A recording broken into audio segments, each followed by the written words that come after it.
Olá, você acompanha agora mais um programa Opinião Empresarial, produzido pela Associação Comercial e Industrial de Piracicaba, a CIP, e pelo Sindicato Patronal das Indústrias, CIMESP. Neste encontro vamos falar sobre carga tributária e convidamos o professor de Ciências Econômicas da Unimep, Francisco Crócomo, e o diretor de Gestão de Crédito da CIP, Luiz Carlos Furtuoso. Os anfitriões do encontro são o senhor Tarcísio Ângelo Mascarim, presidente do CIMESP, e Jorge Aversa Júnior, presidente da CIP. Estamos diante de um assunto bastante polêmico, digamos assim, um nó nacional. A carga tributária brasileira é a maior do mundo e muito tem se falado sobre o assunto em todos os cantos. Luiz Carlos Furtuoso, eu gostaria que o senhor explicasse um pouquinho na prática o que significa ter um monstro desse, uma carga tributária maior do mundo. Na história do Brasil, o Brasil sempre foi um país que, desde o Império, né, quando existia a coleta de parte do ouro e metais preciosos, pedras preciosas que o Brasil produzia. Então, desde aquela época, o governo, na época, o governo imperial, ele buscava cada vez mais aumentar a participação na arrecadação que ele obtinha. E desde lá, quem pôde ler o livro 1808, que fala um pouco da história do Brasil, da hora que D. João VI veio para o Brasil, e comenta exatamente isso, que desde quando veio a corte para o Brasil, se estabeleceu um volume de gastança muito alto e tinha que arrecadar para pagar esses juros. Então, desde aquela época, nós passamos por um processo de busca cada vez maior de arrecadação e não uma boa administração, uma administração eficiente dos recursos obtidos. Ou seja, nós temos uma estrutura de país oficial, de governo, cara. Então seria até interessante o Crócomo falar um pouquinho dessa questão macro, né? Por que nós temos dificuldade para gerir recursos, apesar de o governo arrecadar tanto? Eu acho que o Luiz Carlos foi muito feliz em atribuir a questão histórica, né?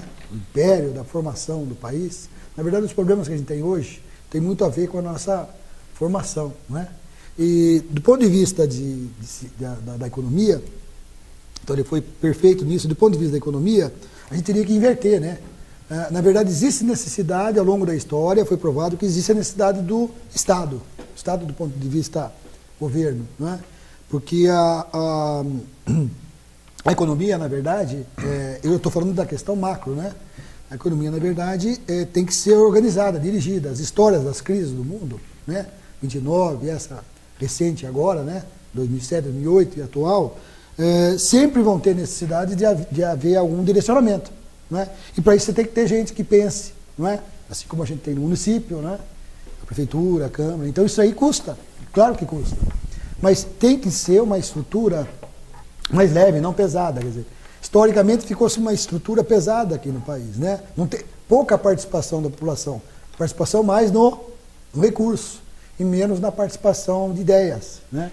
Então essa é uma herança realmente, e que a gente acabou construindo uma estrutura com diferença entre as estruturas e os interesses. Quer dizer, na verdade você não vê para que você vai precisar do dinheiro. Na verdade, fazer primeiro o orçamento, como vocês empresários fazem, né? Você cria tantos laços, né? E aí também, não é só quem está no poder público, são os acordos e tudo mais, você acaba criando necessidade de receita e cria cada vez mais impostos, e um em cima do outro. Ou seja, nós estamos diante de uma questão vertical, ou seja, vem de cima para baixo. Na prática, quem está lá embaixo é o consumidor. Como que isso repercute no bolso do consumidor? Olha, veja bem, eu voltando um pouco na parte histórica, eu coloco o seguinte: e toda essa estrutura, ela cada vez fica mais complexa, mais cara, e nem sempre ela é produtiva. Então hoje nós temos um orçamento por poder. O poder executivo tem uma maior fatia e também tem as obrigações de executar os projetos para o país evoluir, a responsabilidade da educação, saúde, transporte e várias coisas. Mas tem o seu orçamento. O legislativo tem um orçamento extremamente caro. Se pegar quanto custa cada legislador do Brasil, o orçamento que tem a Câmara, que tem a Assembleia, que tem o Senado e as câmaras municipais, se pegar o orçamento disso no todo o país é muito caro, né? E você vê que os papéis que eles deviam exercer, que seria de fiscalizar e melhorar a estrutura do país, ela não acontece. Como também nós temos um outro poder que é o judiciário, onde você vê também eles definem quanto é o salário, quanto é os benefícios, como o poder legislativo também. Então nós temos os poderes que cada vez mais eles criam estruturas mais onerosas para o país, e tudo isso vai desaguar onde? Na necessidade de arrecadação, necessidade de cada vez mais impostos. Então não é uma administração onde você busca resultado em função por que surgiu aquele órgão, porque surgiu a Assembleia Legislativa, as câmaras, o Senado, para quê? Para discutir leis, para que o poder não fique concentrado na mão de uma pessoa só e você tenha em conjunto um avanço e cada um representando o segmento da sociedade. E isso é interessante porque é uma herança da Constituição de 88, em que o Estado se tornou assistencialista, não é, Tarcísio? Então você tem uma demanda independente do volume arrecadado, porque o volume o governo impõe e fala, vamos atingir. Como que você analisa isso? Eu entendo que o governo que entra sempre tem aquela ganância de cobrar mais impostos para gastar mais. Quer dizer, eu pego a história do Luiz ali, e naquele tempo lá que a Portugal cobrava, mandava 20% do ouro arrecadado aqui. Era a derrama. A derrama, a famosa derrama que foi causada a morte de Tiradentes. Era 20% que chamava naquela época o quinto dos infernos. Né? Se tivesse um Tiradentes hoje, ia ser morto 2 vezes. Né? Porque a arrecadação aumentou de lá para cá 100%. Né? Então o governo está sempre querendo cobrar mais, para gastar mais. Ele não pensa em cortar os gastos dele. Sempre estão falando, mas sempre está gastando mais. Então, o movimento do Tiradentes, inclusive, era para ser melhor sucedido, mas houve um Joaquim Silvério dos Reis, né? Parece que vai estragar a festa. A Versa, é interessante isso daí, porque você exige, para contrapor a esse movimento gastador, descontrolado do Estado, uma contrapartida da população. A organização social, para isso, é preciso também exigir consciência. Exatamente.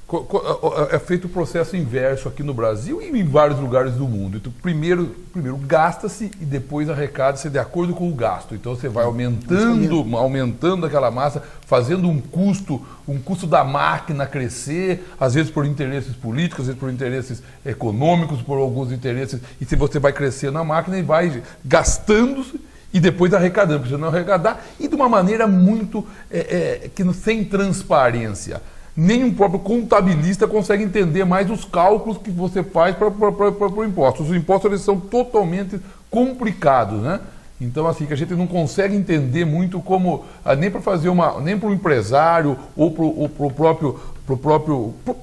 a população em geral, fazer um orçamento de acordo com o senhor, porque ele não consegue saber o que ele vai gastar com os impostos. Então é assim, eu acredito, e nós aqui da Associação Comercial do Estado de São Paulo fizemos aí na última semana aí um apitaço exatamente para isso.